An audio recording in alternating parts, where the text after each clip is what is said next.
Main story అన్నీ బాగున్నాయి మూవీలో. మూవీ అయితే 5కి 4 రేటింగ్. మూవీ చాలా బాగుంది. వార్ 2 కంటే బెస్ట్ ఉంది మూవీ. రజనీకాంత్ కూలీ. నాకు స్టోరీ నచ్చింది. స్టోరీ, రజనీకాంత్ ఎలివేషన్స్, అందరు ఎలివేషన్స్, బీజిఎం, సాంగ్స్ అన్నీ నచ్చినాయి మూవీలో నాకు. కూలీ మూవీ అన్నీ నచ్చినాయి నాకు. ఇది నచ్చలేదు నాకు అని ఏం లేదు. మూవీలు అన్నీ నచ్చినాయి నాకు. మూవీ బాగుంది.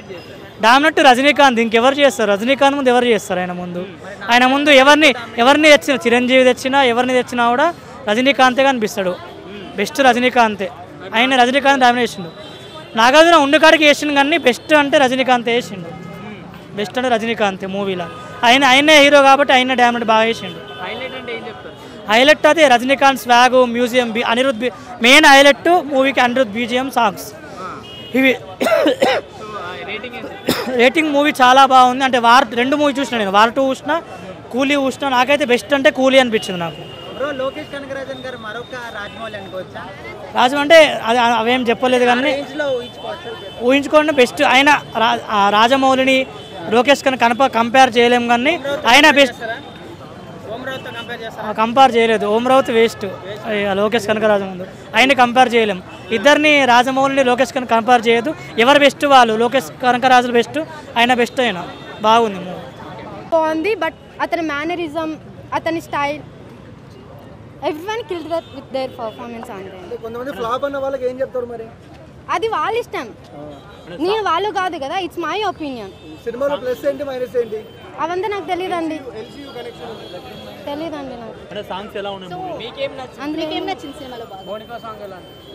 మౌనికా సాంగ్ బాగుందండి.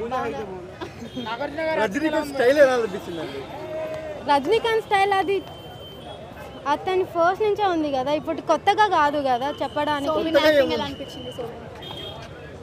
బాగానే అందరూ బాగా చేశారండి. అంటే చాలా మంది యాక్టర్స్ ఉన్నారు కదా. డామినేషన్ అలా ఎవరు చెప్పకూడదు. ఎందుకంటే అది ఎవరి స్టైల్ వాళ్ళది, ఎవరి పర్ఫార్మెన్స్ వాళ్ళది. ఉపేంద్ర ఎంట్రీ బాగుందండి. ఎంట్రీ బాగుంది, ఫైట్ కూడా బాగుంది. అమీర్ ఖాన్ యాక్టింగ్ నాకు కొంచెం నవ్వు వచ్చింది, బట్ చాలా బాగుంది. అంటే నవ్వు రావడానికి అంత నవ్వు ఏముంది అసలు? లైక్ కొన్ని మీరు చూడండి మీకు తెలుస్తుంది. నవ్వు రావడానికి రీజన్ ఏంటంటే నేను స్టోరీ రివీల్ చేసినట్టు ఉంటుంది. నాకు డైలాగ్స్ రావండి. నేను మీరు వేసి చూపించండి, మిమ్మల్ని చూసి ఫాలో అయిపోతారు. No issues. So you may I won't. Why should I do? It's my opinion. No, I told him to do. Okay, not you. Okay, so okay, thank you. ఈ సినిమాకి రేటింగ్ ఇవ్వాలంటే out of 10 ఎంత ఇద్దాం అనుకుంటా? Out of 10 9.5. Super movie. మొత్తం నాగార్జున అయితే మొత్తం dominate చేసేసిండు. ఒకే బాధ ఏమంటే కుబేరలో కూడా ఆయన చంపేస్తారు, దీనిలో కూడా చంపేస్తారు. అది కొంచెం డిసప్పాయింట్. మన ఈ తెలుగు హీరో చంపినట్టు అట్లా అయిపోయింది. ఇదైతే సూపర్. ఉపేంద్ర ఎంట్రీ అయితే గ్రేట్. ఆయన వచ్చి ఫైటింగ్స్ అవన్నీ గ్రేట్ ఉంటుంది. లాస్ట్లో క్లైమాక్స్లో అమీర్ ఖాన్, ఉపేంద్ర కాంబినేషన్, రజనీకాంత్ కాంబినేషన్ ఉంటుంది. సూపర్ ఉంటుంది. అదైతే రీవాచబుల్ మూవీ అన్న. హైలైట్ పాయింట్స్ అంటే ఏం చెప్తారు మూవీలో? అంటే ఫ్లాష్ బ్యాక్ ఉంటుంది అన్న. ఫ్లాష్ బ్యాక్ ఏఐ వాడి ఉంటారు. అసలు మనం ఏఐ అయితే పక్కా క్లియర్ అయితే బాగా ఇన్వెస్ట్ చేసి తీసారు. ఇప్పుడు చెప్పలేని ఫ్లాష్ బ్యాక్ లాగా యూజ్ చేస్తారు ఈ మూవీలో. అంటే ఒక డిఫరెంట్ టైప్ అందరికి డామినేషన్ ఉంది. ఫుల్ డామినేషన్ అయితే నాగార్జున అయితే మొత్తం తీసుకెళ్ళిపోయిండు. మొత్తం నాగార్జున మీదనే జరిగింది మొత్తం. క్లైమాక్స్ అమీర్ ఖాన్ కామెడియన్ చేశారు అంటారు. దానికి చెప్తారు లేదన్నా, బాగానే ఉంది. కామెడియన్ కాదు, it stand to the point అంటుంది. అంటే హీరోని డామినేట్ చేసి చూపించాలి కదా. అంటే అమెరికన్ ఎంట్రీ అంటే బాడీ వర్త్ వాచబుల్. లేదన్నా, ఈ last till first half and second half రెండు బ్యాలెన్స్ చేస్తాడు. సైమన్ క్యారెక్టర్ మంచిగా డామినేట్ చేసిండు. More than Rajinikanth Nagarjuna dominate చేసిండు. మొత్తం ప్లేస్ లో మనకే నాగార్జున చూస్తే చాలా భయం వేస్తుంది. అట్లా ఉండే ఒక్క పాయింట్ లో ఉపేంద్రని సరిగా వాడలేదని చాలా మంది అంటారు.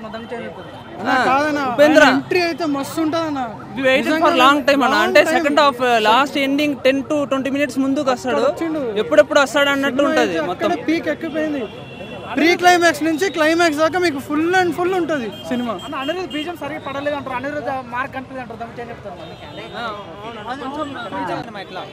కూలీ సినిమా అయితే చాలా అంటే చాలా బాగుంది బ్రో. అసలు ఆ రజనీకాంత్ గారిని చూపించడం విధానం, ఆ లోకేష్ కనకరాజ్ అన్న అసలు మస్తు ఆ ఏజ్లో కూడా అంతగానం చూపించినట్టు అసలు నా మైండ్ బ్లాక్ అయిపోయింది అన్న. అసలుకి అసలుకి ఉపేంద్ర గారిని అసలుకి ఎలివేషన్ ఇచ్చాడు, అసలుకి మస్తు అనిపించింది. అసలుకి ఆ అనిరుజాన్ బీజిఎం అయితే అసలుకి ఎక్స్పెక్ట్ చేయాలి. అసలుకి ప్రతి ఒక్క సీన్కి అసలు బీజిఎం తీస్తుంటే అసలుకి మైండ్ బ్లోయింగ్. అసలుకి ట్విస్టులతో అసలుకి హార్ట్ అటాక్ వచ్చిపోతే నాకే భయం వేసింది. అసలుకి అంత సస్పెన్స్, అంత ట్విస్టులతో అసలుకి అంత ఇది చేసిండు. అసలుకి ఓవరాల్గా అయితే సినిమా అయితే చాలా అంటే గుద్దబలగా ఉంది. సినిమా అయితే మామూలు లేదు. చాలా అంటే చాలా బాగుంది. అసలు విలన్ క్యారెక్టర్ ఇంతవరలో నాకు తెలిసిన వరకు అయితే ఆ ఎలివేషన్ ఇచ్చి ఎవరిని ఇంతవరలో చూపించలేదు. నాగార్జున గారిని అయితే అసలు పర్ఫెక్ట్గా చూపించారు. అసలు ఆ మాస్ ఆ విలన్ క్యారెక్టర్లో వాళ్ళని చంపటం, ఆ బ్లడ్ పాత్ అసలు మామూలుగా అంటే మామూలు లేదు బ్రో. అసలుకి ఇంకా మీరేమో అడగదలుచుకుంటారు? లేదు స్టోరీ కోసం కంటెంట్ అలా ఉంది. ఆ మూవీ చాలా అంటే చాలా బాగుంది. కథకు తగ్గట్టు చేశారు.